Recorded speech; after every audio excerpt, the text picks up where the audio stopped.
Commander Vex'thor Brightscale stood at the towering crystalline windows of the Galactic Fleet Academy, his scaled hands clasped tightly behind his back.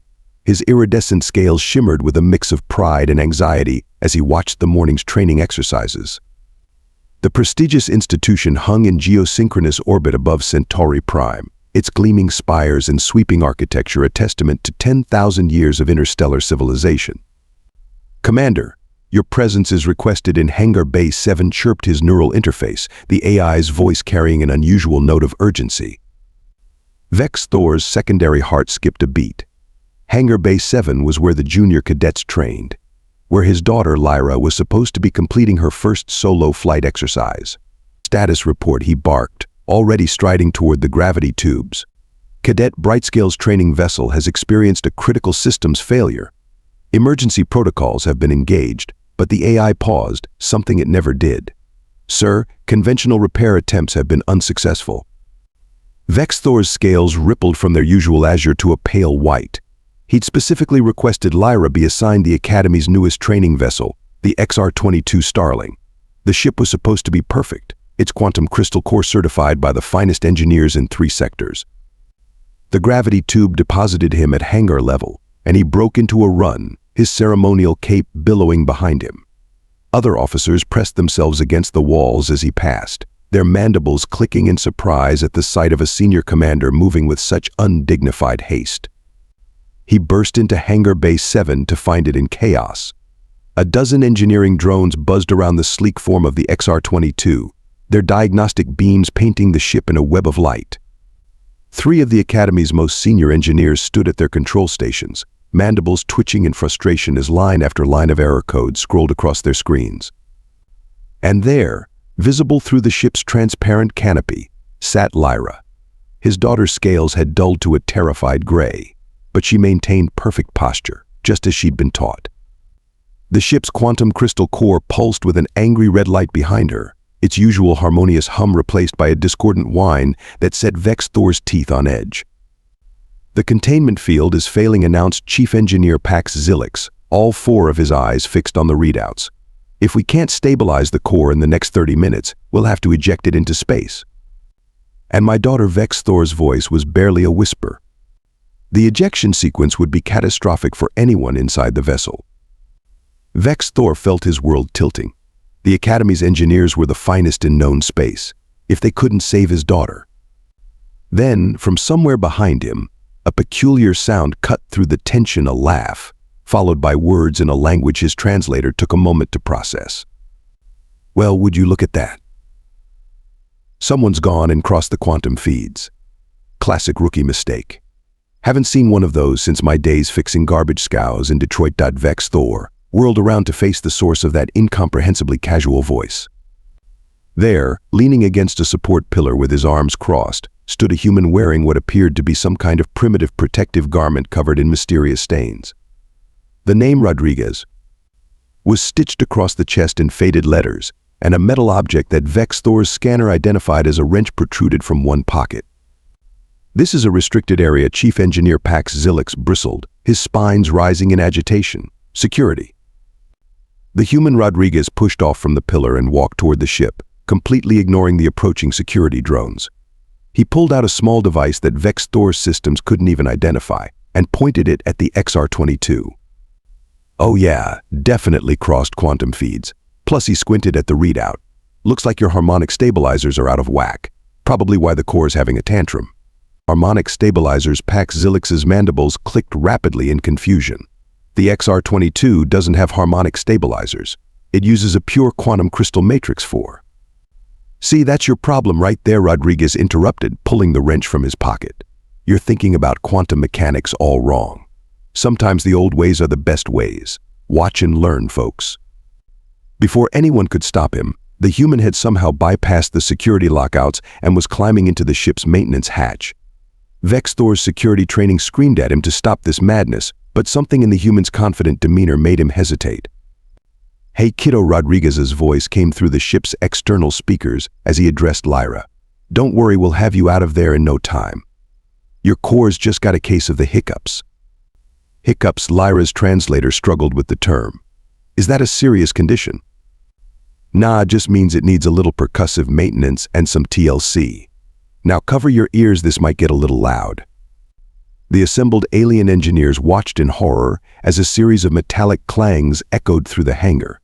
The core's angry red pulsing actually seemed to intensify, and several warning systems began blaring. "What is he doing?" Pax Zilix shrieked. "Those crystals are worth more than 10 years of Academy funding." "He's going to kill my daughter," Vex'thor whispered, scales now practically white with terror. Then, suddenly, the discordant whine from the core changed pitch. The red pulsing slowly shifted to purple, then blue, and finally settled into its normal peaceful green glow. The warning sirens fell silent. "There we go." Rodriguez emerged from the maintenance hatch, his protective garment now sporting several new stains. "Just had to show it who's boss. Oh, and I installed some harmonic stabilizers I made from spare parts I found in your recycling bay. Should prevent this from happening again." Lyra's canopy popped open, and she practically leaped into her father's arms, her scales already returning to their normal hue. Vex'thor held her tight, still trying to process what had just happened. "How?" Chief Engineer Pax Zilix demanded, all 4 eyes fixed on Rodriguez. "What you did is theoretically impossible."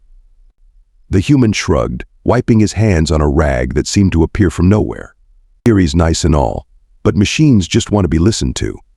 Sometimes they just need a good knock to remember how to behave. My grandpa taught me that, and his grandpa taught him. Been fixing things that way since before we knew what quantum mechanics even was." He turned to leave, then paused. "Oh, and you might want to check the quantum feeds on your other training ships." Saw at least 3 more in the bay with the same crossed wire problem. Amateur mistake. Really?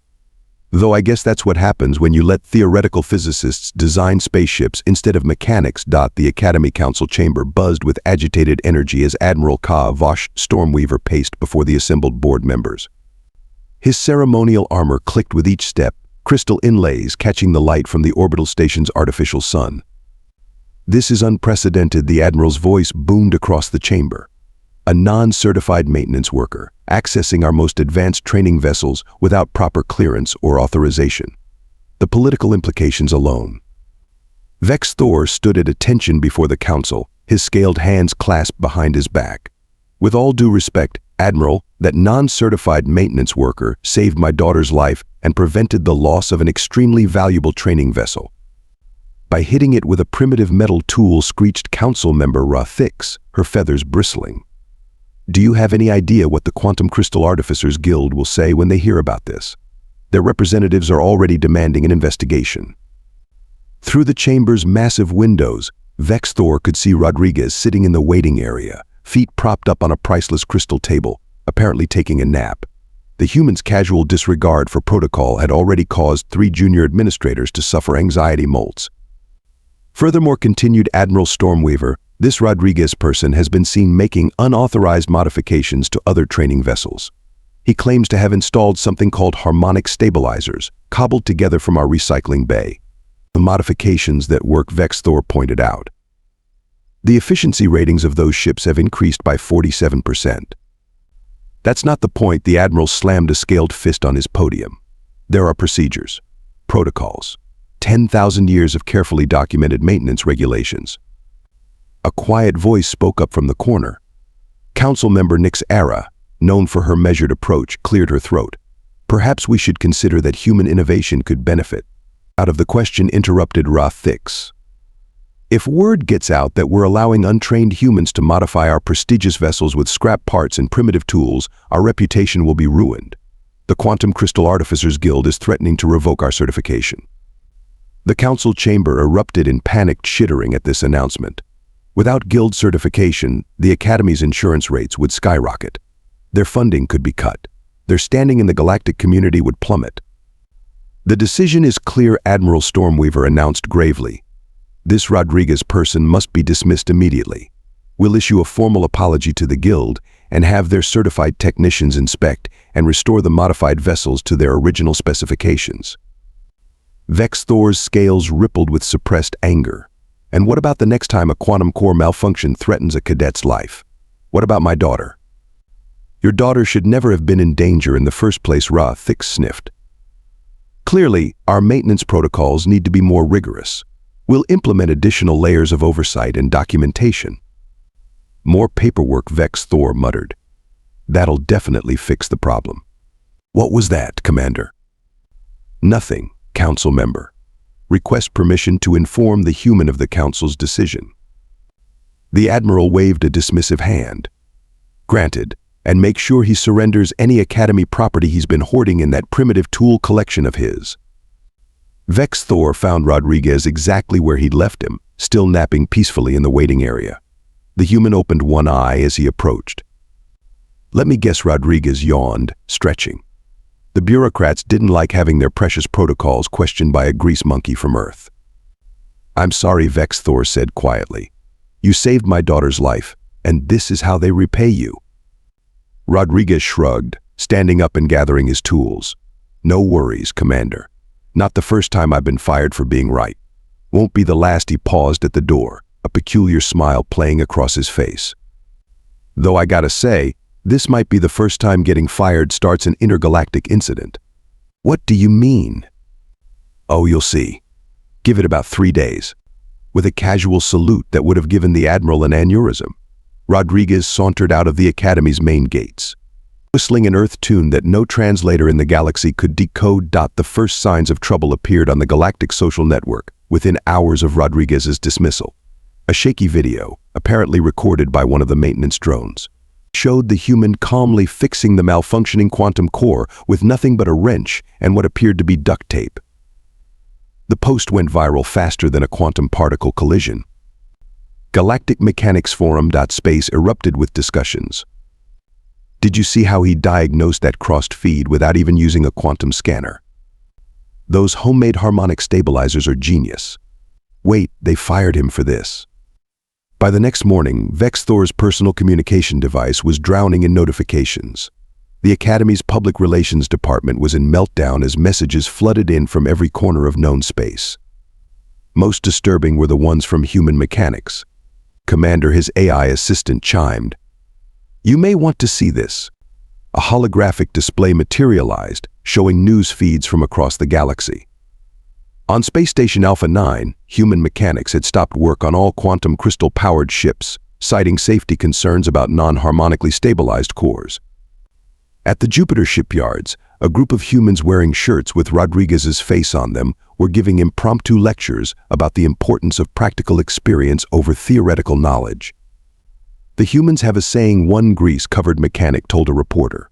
If it ain't broke, don't fix it. But if it is broke, don't let a theorist anywhere near it. Admiral Stormweaver called an emergency council meeting, his scales practically glowing with stress. It's getting worse by the hour. The Human Mechanical Guild is threatening to withdraw all their workers from certified facilities. Surely they can't do that, Ra-Thix sputtered. The guild contracts were written 10,000 years ago, Nyx Era interrupted, reading from an ancient text. And according to Article 7, subsection 12, paragraph 9, any guild can withdraw services if they believe safety protocols are being ignored in favor of, and I quote, political posturing and theoretical nonsense. That clause was meant for the quantum crystal artificers Guild. Ra-Thix's feathers were molting from stress. Apparently, Nyx Era continued dryly. The humans found a loophole. They registered their mechanical guild under the ancient laws before we even realized they had organized. The council chamber's displays lit up with more news. Human mechanics across 3 sectors had begun offering free safety inspections of quantum drives, loudly pointing out the lack of harmonic stabilizers to horrified ship owners. The Quantum Crystal Artificers Guild was issuing increasingly panicked statements about proper certification processes, but they were drowned out by viral videos of humans fixing complex problems with simple solutions. Look at this, Admiral Stormweaver pulled up another feed. They're teaching alien mechanics their repair methods. There's a human on Proxima Station showing a Centaurian how to diagnose quantum fluctuations by listening to the engine's hum. That's not possible, Ra-Thix whispered. You can't hear quantum fluctuations. Tell that to the Centaurian who just fixed a millennia-old drive issue with a tuning fork, Vex'thor muttered, not quite hiding his smile. The situation reached a new level of crisis when the human diplomatic corps got involved. Ambassador Elena Nakamura appeared on every major news network, her expression serious, but with a hint of amusement in her eyes. The right to fix things is fundamental to human culture, she explained to trillions of viewers. From the earliest steam engines to the most advanced quantum drives, humans have always believed in practical solutions over theoretical perfection. The dismissal of Mr. Rodriguez for successfully saving both life and property goes against everything we stand for as a species. They're making this an interspecies rights issue. Admiral Stormweaver's scales were turning an alarming shade of puce. The Galactic Council is demanding we resolve this before it escalates further. Perhaps Vex'thor suggested carefully, we should consider reinstating Mr. Rodriguez and implementing some of his suggestions. Absolutely not, Ra-Thix shrieked. We cannot let primitive human methods contaminate our pure quantum crystal technology. What's next? Fixing warp drives with rubber bands, patching hull breaches with something they call chewing gum. As if in answer to her outburst, a new alert flashed across every screen in the chamber. A massive fleet of ships had just appeared at the edge of the system. Ships of all sizes and makes, from ancient Earth vessels held together with spot welds to the latest models of cargo haulers. And on every hull, freshly painted in defiance of all regulation, was the logo of the Human Mechanical Guild. "Oh dear," Nyx Ara said, checking her ancient texts again. According to Article 9, this counts as a formal guild protest, and according to subsection 47, what the Admiral's voice was barely a whisper. They have the right to perform a complete safety inspection of our entire facility, using their own methods. Through the window, Vex'thor could see Rodriguez's small personal ship approaching the massive guild fleet. Even from this distance, he could swear he saw the human giving a jaunty wave toward the Academy. The Academy's sensors struggled to classify the approaching fleet. Each ship seemed to defy standard categorization, mixing technologies that should not work together in ways that shouldn't be possible. At the head of the fleet was a massive vessel that looked like it had been assembled from parts of a dozen different civilizations' ships, yet moved with impossible grace. "What in the name of the 7 sacred sons is that?" Admiral Stormweaver demanded, pointing at the flagship. According to our scans, a technician reported, mandibles twitching nervously, it appears to be powered by both quantum crystals and primitive combustion engines. That's not possible. Incoming transmission, announced the Academy's AI, sounding slightly confused. The signal is being carried by radio waves, but also quantum entanglement, and something our systems identify as carrier pigeons. The main screen flickered to life, revealing a grease-stained command center that looked more like a workshop than a bridge. Guild Master Phoenix Armstrong stood front and center, wearing coveralls covered in tools and a massive grin. "Greetings, esteemed Academy Council. Hope you don't mind us dropping by for a surprise inspection." Standard guild procedure and all that. She winked at Rodriguez, who stood beside her, casually juggling 3 quantum stabilizer cores. "This is outrageous," Ra-Thix squawked. "Your ships violate every known principle of engineering. They should be exploding, not flying." "Should they?" Armstrong raised an eyebrow. "Funny thing about human engineers, we never got the memo about what's supposed to be impossible. Take this beauty we're riding in. Started life as an old Earth cargo hauler. Then we added bits from a Proximan cruise liner, power cores from a derelict Zentarian battlecruiser, and the navigation system from an ancient Arcturian pleasure yacht. But the power signatures would be incompatible," Chief Engineer Pax Zilix protested. "Only if you follow the manual," Rodriguez chimed in. "But if you just listen to what the machines want and give them a good whack now," and then he demonstrated by tapping one of the stabilizer cores with his wrench, causing it to glow more brightly.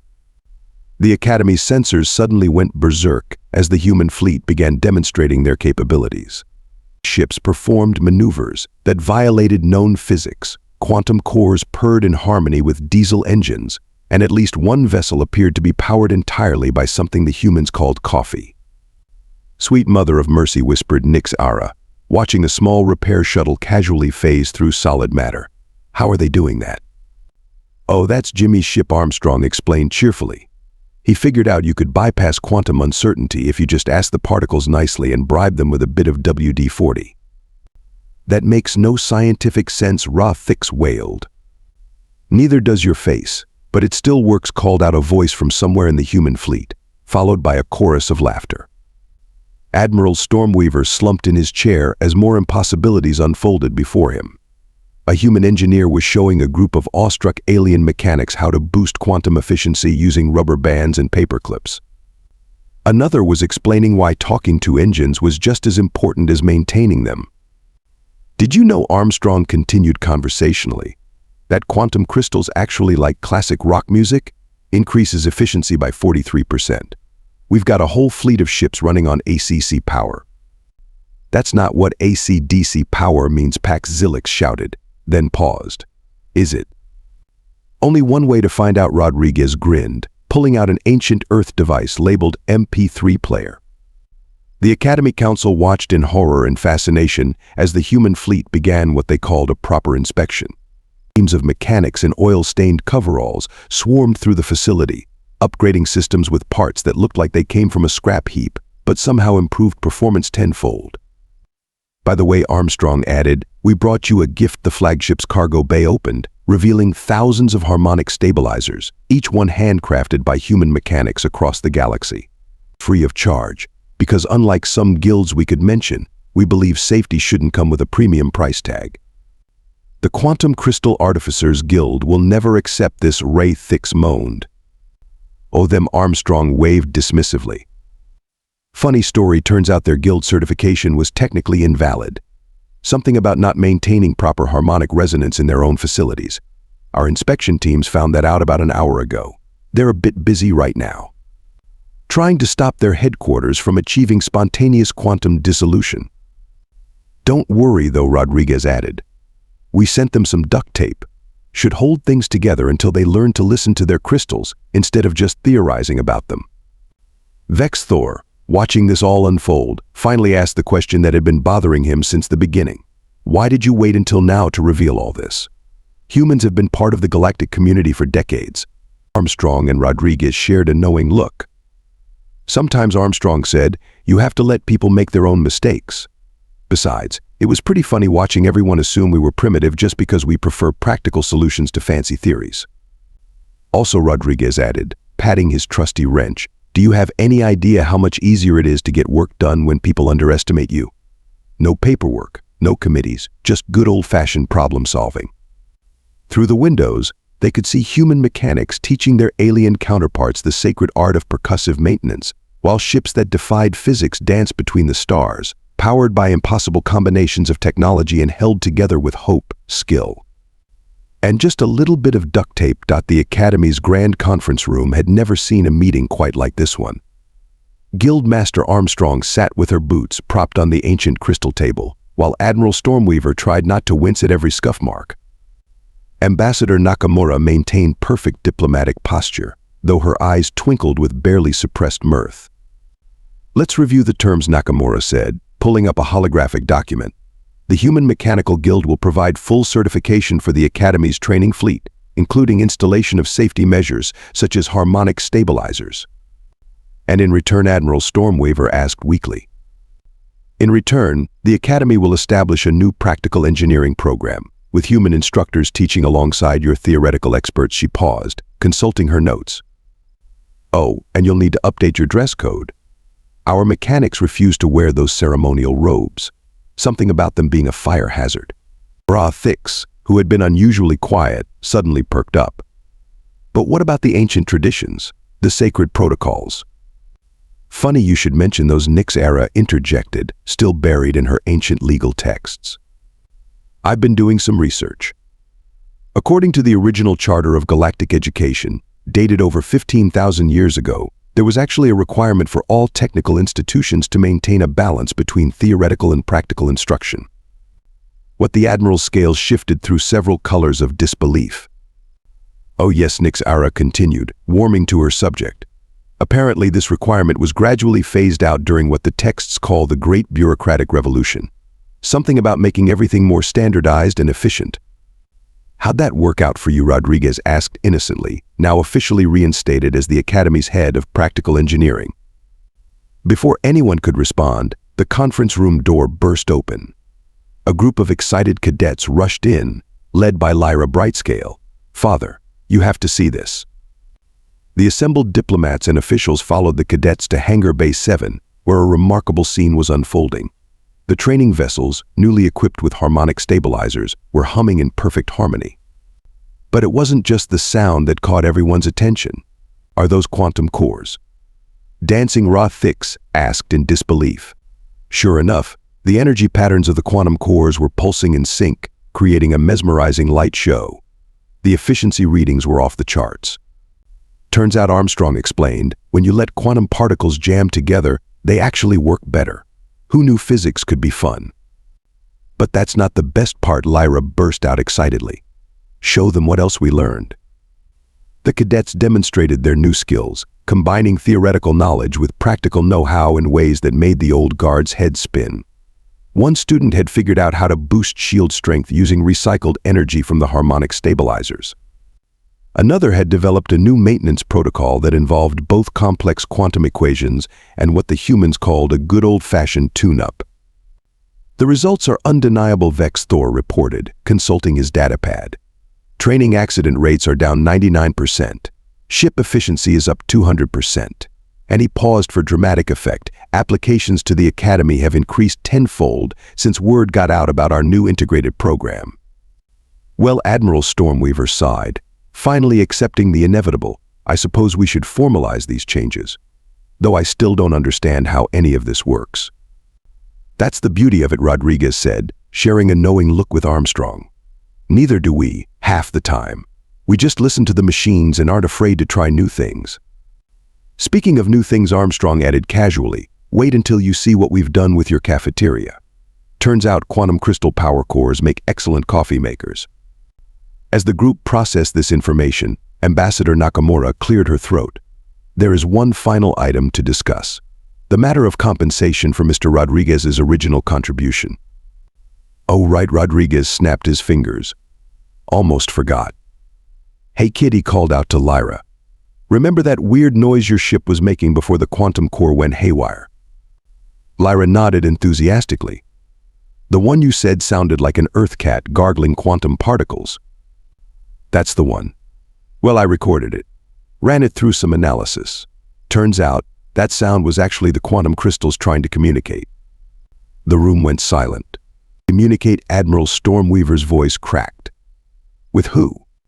Well, Rodriguez pulled out his trusty wrench, which suddenly looked a lot more sophisticated than anyone had previously noticed. Let's just say there's a reason humans got so good at fixing things we supposedly don't understand. We've had some pretty interesting teachers. He held up the wrench, which now glowed with an eerily familiar quantum light. Anyone ever wonder why quantum particles seem to behave differently when they're being observed? Maybe they're just shy about showing off their real capabilities to people who don't take the time to listen. The assembled aliens stared at the glowing wrench, then at their quantum cores, then back at the humans who had supposedly been primitive mechanics all this time.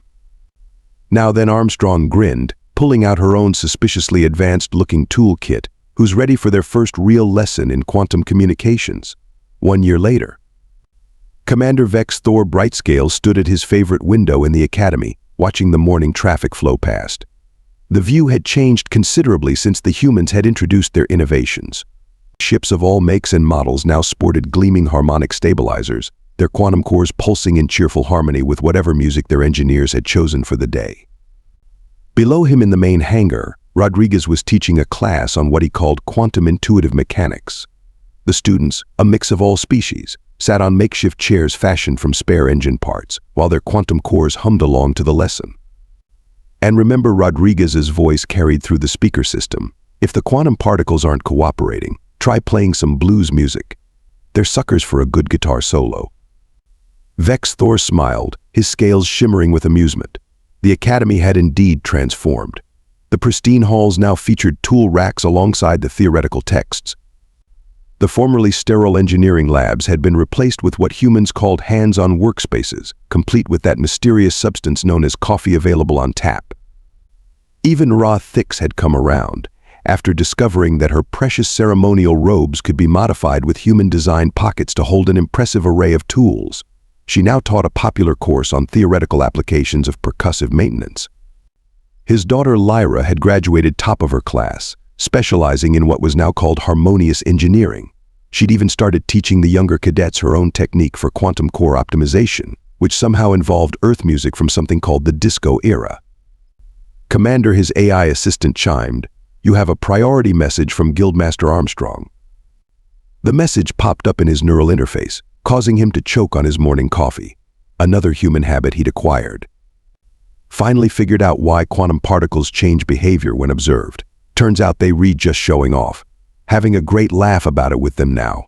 Want to join the party? Bringing snacks. As if on cue, a massive guild vessel phased into existence outside his window, music booming from its impossibly configured speakers. Through the view screen, he could see Armstrong and a group of mechanics dancing with what appeared to be visible quantum particles. Vex'thor sighed, straightened his now tool-equipped uniform, and headed for the docking bay. He'd learned that when humans threw a quantum party, it was best to just go with the flow. Besides, he had to admit, they did make excellent snacks. He just hoped they wouldn't try to teach the quantum particles to do the Macarena again. The last time that happened, 3 nearby solar systems reported their stars had started spinning in sync with the beat.